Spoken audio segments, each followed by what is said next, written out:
church. So civilian and militant Christianity is intended to structuralize the church and also be able to educate the church to be able to have these different arms and raise people to fit in the different arms. Even in the educational sector, where some are given apostles, some are given pastors, prophets. In the different arms of ministry, there is this apostolic, prophetic, evangelistic, pastoral, and teaching touch. Because in every sector, there must be a department which is intended to innovate. To innovate, it needs further study.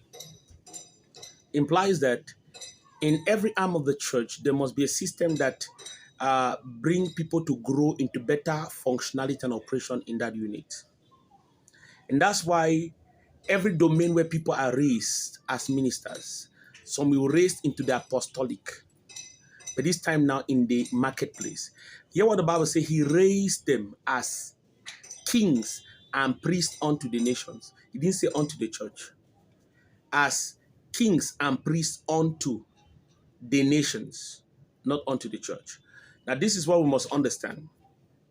The priestly dimension is what is done in the church and must have all the structural arms so that it can be able to raise people with respect to the different units they represent. The functionality starts in the church and they are built towards the target of reaching the world. You are the light of the world. You start in the church to end in the world.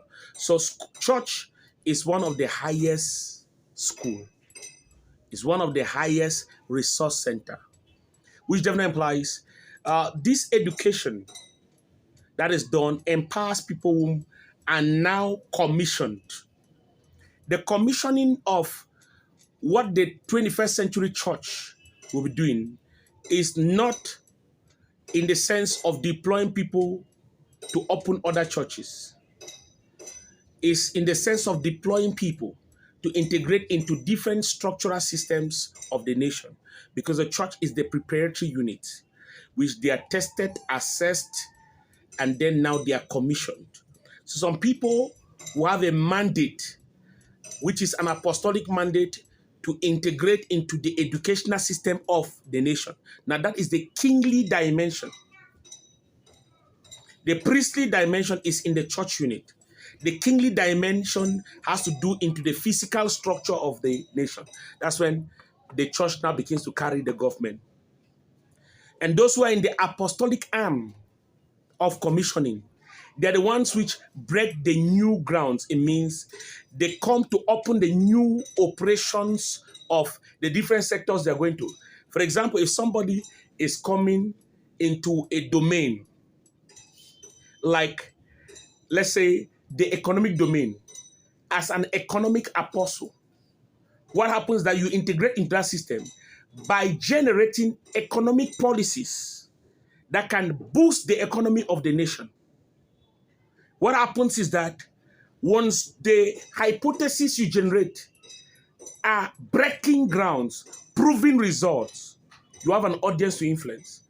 Just like they said, apostles will plan, not so?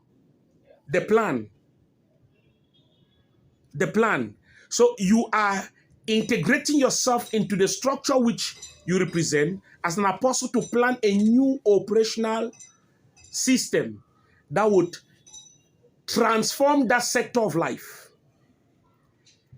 The prophets, economic prophets, are those who can be able to have a prophetic projection of the outcomes of the existing standard.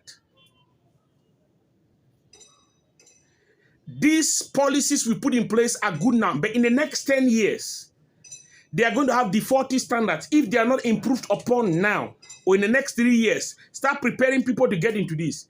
That is somebody with the kingly prophetic mandate in the economic sector of life. So we're talking about the civilian and militant Christianity. We're talking about structuring the governments from the church to send and release into the different sectors of life A breed of people who are light. Light comes to bring clarity where there is darkness. Light comes to show a way forward where you could not see. It means every sector will experience advancement, improvement because of this breed of kingly apostles, prophets, evangelists, pastors, teachers that will be integrative in the systems of the world. We cannot change the world by sitting in church and rattling in the church, preparing people to go to heaven. When Jesus was living, he said, occupy the earth till we come. He didn't say occupy the church. Some people have occupied the benches in the church, said, do one of my own chair for church. Me no manage to my chair. He said, occupy the earth till I come. It implies that there are people who are fashioned to occupy the economic sector.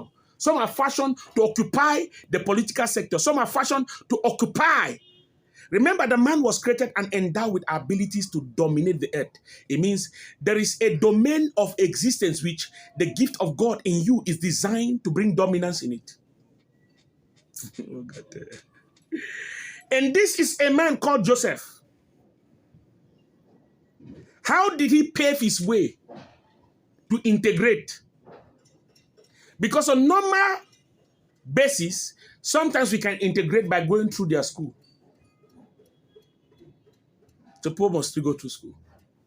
But now when you're in church, you have right orientation. You begin to order the kind of things you study in school so that it's in alignment with your divine purpose. So you are studying purposefully. You are choosing career intentionally because you have as an agenda, as a secret spy to enter into it to possess the land. The children of God were called out of Egypt to go and possess a land where people are inhabiting it. They needed strategy, preparation, and time to get into it. Some people have to go and spy it and come back and reveal the strategies so they can now be able to know how they can be able to deploy their own strategies to take over a territory that they were not owning.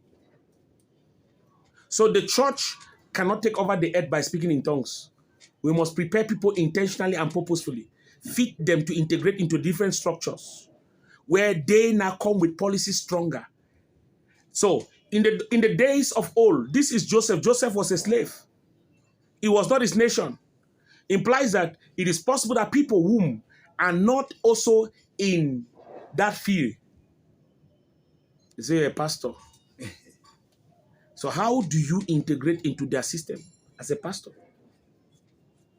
You must be able to have an arm in the society you're influencing. Somebody can be able to come out with an agricultural policy that comes out with a product that is surviving the whole nation. You have the hypothesis that can be able to inspire that domain in life. The government get to see how profitable it is. They begin to value it. They start bringing you into their system to be able to contribute on how to restructure the agricultural sector. You give ideas that begin to get to a certain level. Before you know it, there will be a particular difficulty the nation cannot handle. They call you. When you are able to tell them and it works, they make you the prime minister over it.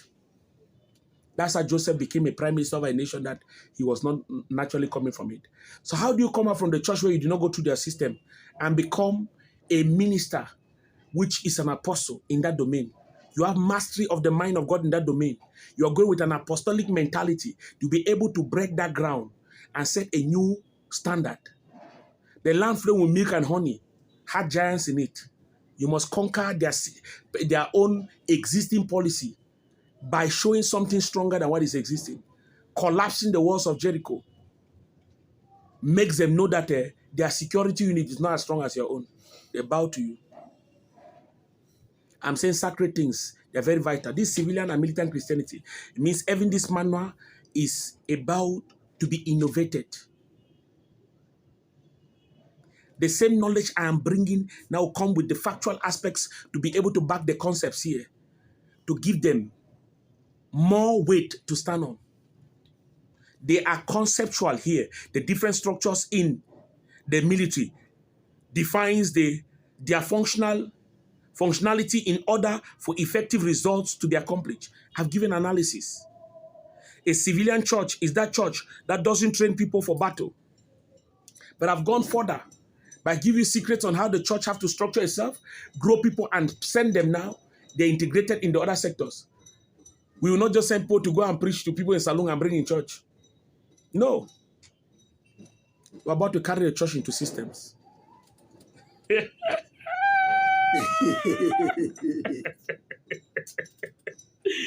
We are no longer going to call people into the church. We're about to carry the church into systems. Some people come around church, they are pastors in the Ministry of Defense. They are building that world with a new operation that is powerful, that has security, that is proactive. Before battle comes, they've already solved it. In that light, other nations, when they hear about the strength of your security, they will send people to come and learn. Who is the teacher now? The apostles who break that ground, they begin to train other systems. You shall begin your Jerusalem, extend to your Samaria and the uttermost part of the earth. When God created man, the Bible says he blessed man. Be fruitful. Be what? Fruitful. Replenish the earth. Your fruitfulness should be able to get to a place where other sectors of life, other nations, other continents will desire that level of result and they come and learn. Have you seen people go for further studies in other nations? They want to go and learn what they don't have in their nation to come and better their nation. That's how the gospel will begin to spread. We'll not go and gather people in one stadium. I'm going to tell them to give their life to Jesus. We're taking Jesus to them by bringing what really Jesus is. Jesus is the wisdom of God and the power of God. They are taught the wisdom of God on how to excel. So Christ is integrated in people's life by making them practically useful in the transformation of the earth. Remember that we're sent on earth here to dominate the earth, subdue the earth. So people are now built to know how to fit and become useful on the earth. That's real salvation. All these things that they call salvation, where people become useless, they just sit in church like that and they're speaking tongues. It's not salvation. It's called religiosity. There must be a change. And that's where my burden is. So you cannot come into a civilian church and declare warfare prayers. Militant Christians is the mature. It is for leaders. It is for groundbreakers. Militant Christians are those who have been well equipped with the word of God and trained with skills for battles. If you've not been equipped and trained for battle, if you go to the war front, you will die.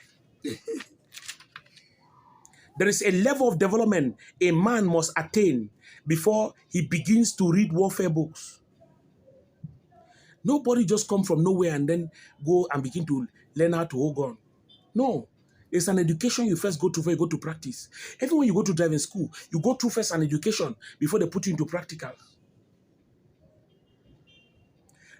The training a militant Christian undergoes builds in him the capacity to resist every form of turbulent atmosphere released by the enemy. Warfare prayers are for militant Christians. Militant Christians are those whose mentality has been built with divine capacity, where they understand there is the in and out of God's program for existence, so they can be able to diagnose a force to deal with. They understand what the in and out of God's program implies. They can look at you and they can diagnose that your oppression is manipulative. So they can do what? They deal with what is manipulating you. Look at what Jesus said. When Peter said, "Hey, Master, God forbid," what did Jesus do? He rebuked the devil and took Peter. That was a militant approach. Fighting the battle that perverted the speech of Peter, which was supposed to be a hindrance to the fulfillment of purpose. It takes a level of maturity to be able to diagnose defaultive standards which are initiated by strange occupants. How do strange occupants integrate themselves? By wrong information? Words are spirits, and the word became flesh. Words are personalities. So every wrong criminal personality that has come to steal your good character needs to be evicted by a militant Christian who understands discernment and also has the authority to be able to demonstrate the authority of God to destroy the placement and the oppression of a strange occupant in you and restitute you to function in right order. While civilian Christians are not in charge of that. They're in charge of building structures, running units, administrating. So when I speak like this, we have other subjects that have to get into details. So how can we be able to look at a nation? Even the nation of Cameroon and other nations still have some structural units that are not in place that creates handicap in their nations. Sometimes they go to other nations, they learn some different structural operation and they come and apply it for better operation and their nation becomes more developed. Implying that in as far as the church is concerned, all what we have as running system is not sufficient to cause the glory of God to be felt. We need to innovate ourselves. Set the different structures that will prepare people not to remain in church, but they can integrate into the different structures of life. We are heading for that. So this is the elementary program of capacity building in leadership, kingdom leadership, civilian and militant Christianity. So prepare your points because we're about running up and we're going to get questions. We're going to get what you have also learned. Learning to use words as weapons doesn't make you mature. The weapons are warfare, very kind. If you have not gone to a place where you understand what is a weapon in the spirit, you talk and after a demon will slap you. There are things you must understand that maturity makes you to avoid operating in a territory that is not your territory. Let me show you from the life of Jesus Christ. He met a blind man in a community. He did not pray for him there. He took him out of that city. When he was out of that jurisdiction, his authority could be exhibited. Now, those who are in the police force, they know their territory where they can be able to function. You cannot trespass and go into different territory to do investigation. You must consult the commissioner in that territory. There's a lot of disorder in the church because people have not been able to understand the jurisdiction of their assignment. You see, purpose has a way it prints in you the peculiarity of that which is required in your positioning, your placement, your reactions, your interactions with respect to time and season and situation. Some of us understand purpose and you look at their laugh. Ask them what's their purpose. You will laugh at what people define as their purpose. Small primitive teachings on purpose are made people to think that they understand purpose. Do you know that every of my book is purpose? Every of my book is purpose. That's the core of my calling. Bringing out the best of your unique ability. It takes purpose to be able to diagnose what is unique about a person to bring it out. Some the pragmatic aspect of purpose. Oh God. If you build a church of a civilian Christian and carry them to warfare, they will crouch and crouch by demonic influences. There is an urgent need to empower men so they can stand and be representative of God in different aspects of life. It takes maturity for a man to be productive and yet still respect another person who is also producing results higher than them. What I say is very serious. You know what? It takes maturity for a man to be productive and yet respect another person who is also producing results higher than him. For example, if my domain is in agriculture, I should be able to celebrate a person who is in the domain of economic, who is producing policies that are generating high income. Why do I envy him? That's not my domain.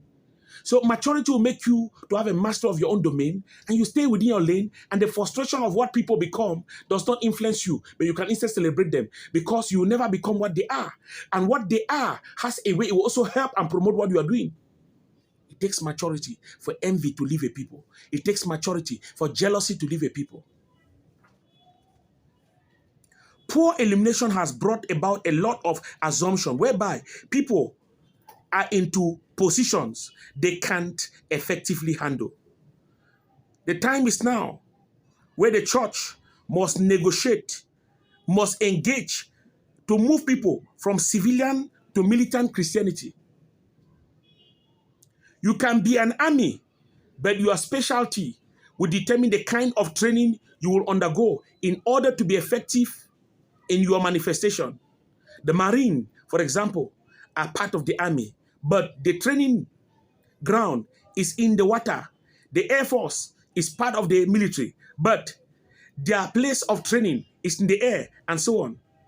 If you send the Air Force to execute assignment in the water, the mission is a failed mission because the place of assignment doesn't suit their peculiarity. That is where we have a problem. We think that because you are part of a church, you should be able to do everything. Any area you're not trained for and you are assigned for, you are heading for a failed mission. Anytime you refuse to acquire training in a particular area, you'll be trapped in frustration in that area.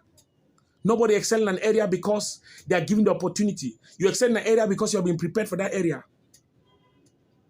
When it comes to prayers, the structure of the church should be able to know people's level of preparation, to know which kind of prayer they can engage on per time. When a civilian Christian, in the course of his prayer, starts arresting international demons, he is investing disaster on his own path without knowing. Do you know that there's something if you touch a Nigerian here, you are attacking war? You have a problem with the whole of America if you touch an American citizen here anyhow.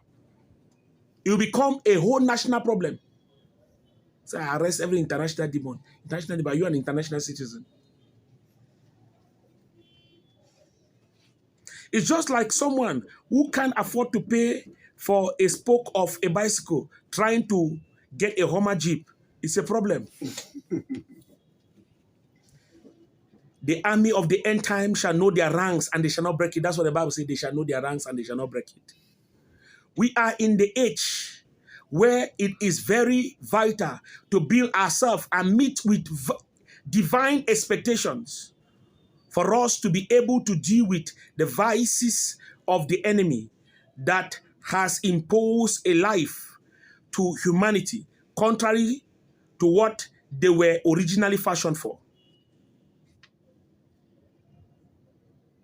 We cannot fight battles with a civilian Christian mentality.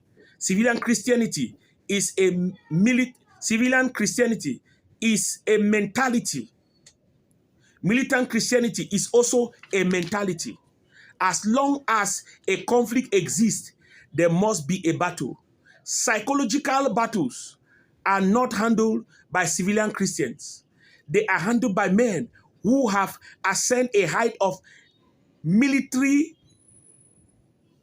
of maturity, where they can decode life from the standpoint of divinity. Mature people are those who have ascended a level where they can attain levels in the spirit. They can relate with people, not based on their longevity in church, but on their maturity in the spirit, where they can value and respect someone that has gone ahead of them so they can benefit from them.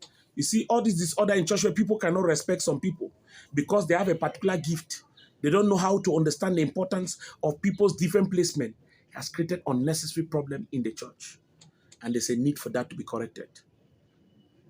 We must understand that the generation in which we are in, there's a lot that if it's not known, there's going to be a problem.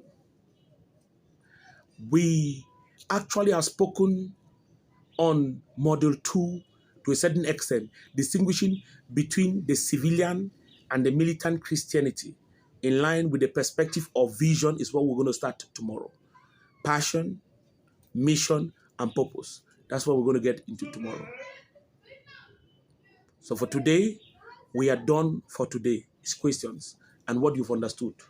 So if you have what you've understood, you just say it. You have a question, you ask very fast.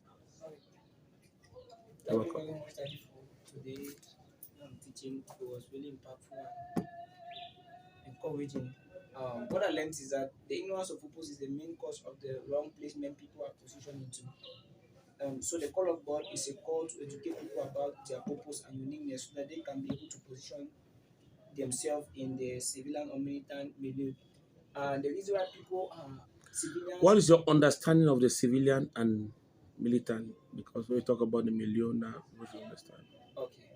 um, like you said yesterday, the civilians milieu is that the militant is the ones who are called to provide security and to like the law force the to It's enforce this. simple to say it, not to explain, analyze what you don't know because you have not learned military.